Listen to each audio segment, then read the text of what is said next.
All right, guys, minus one small panel for the underside here that needs to be redone um, because I've changed the shape of the body a little bit. These are all of the pieces for my Batwing biplane.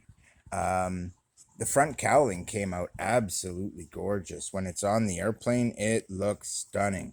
I love the look of this. It form fits the wing really nicely, but gives me lots of room to form my dihedral and all that, and make my wing the shape I want without interfering. It's really nice.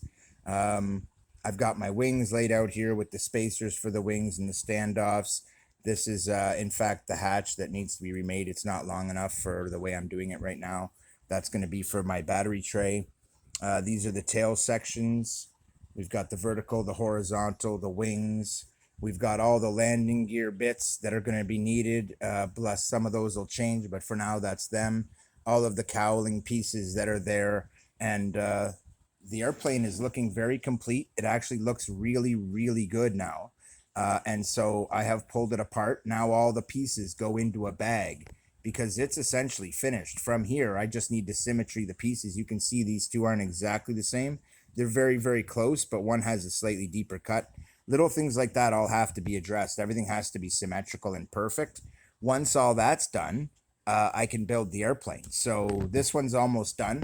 I'm going to put this one aside and pull out the next one that I want to build. And I'm not actually sure what that's going to be yet. I've got a whole bunch of options in front of me. And I'm thinking now I've got three really good planes that are built. The bodies are designed and built enough that I have a tape prototype that's been done. In addition, the one last thing here, I showed the weights of this little airplane, and I want you guys to see how much of that weight was actually tape. Because in the end, this is getting close to a gram of tape at least every time I do one of these. And this one was 0.7 of a gram just in tape, guys. And look, that came off of one of these, and it was almost 2 grams in tape. So, I mean, with all that many pieces, zero point 0.7 of a gram of tape. Well, to be honest, if I'm using CA glue, the total weight of the glue might be 0.3, 0.4. So it'll be a little bit lighter than what this represents, which is nice because when I weigh myself a tape model with all the electronics in it, it actually gives me a weight that's, generally about half a gram light of what it would, heavy of what it would really be, which is really nice because it gives you that little extra leeway whenever you calculate. It's always good to leave yourself a little leeway. If I calculate a 2.1 power to weight ratio, it's probably a little better than that. Anyway, so I wanted to give a good look at all these pieces.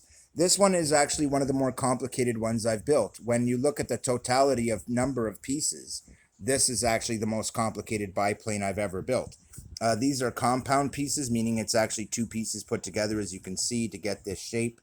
And the tail now has a very good but very unique shape. Very cool. I love it. The body, the same thing. I mean, the wings, the same thing. It's a great little airplane.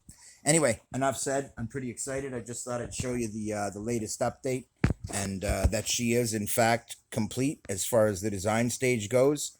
And that is what this build looks like in pieces, guys. Pretty sweet. And if you count them, 2, 4, 6, 8, 10, 12, 13, 16, 18, 20, 21 pieces. And there is one that is omitted, so that makes 22. And in the end, I might add a few other things, but I doubt it. It doesn't really need it. It's going to fly really, really nicely. And as with any Batwing type aircraft, you turn these little points down just a little bit, and that's all the lift you're ever going to need, guys. And there's so many of them along the wing. Any, like the outer two, you turn them down just a little bit, you get really nice lift out at the tips. Turn these ones down just a touch to give your lift profile just to the tips here, and that'll be all the lift you'll really need.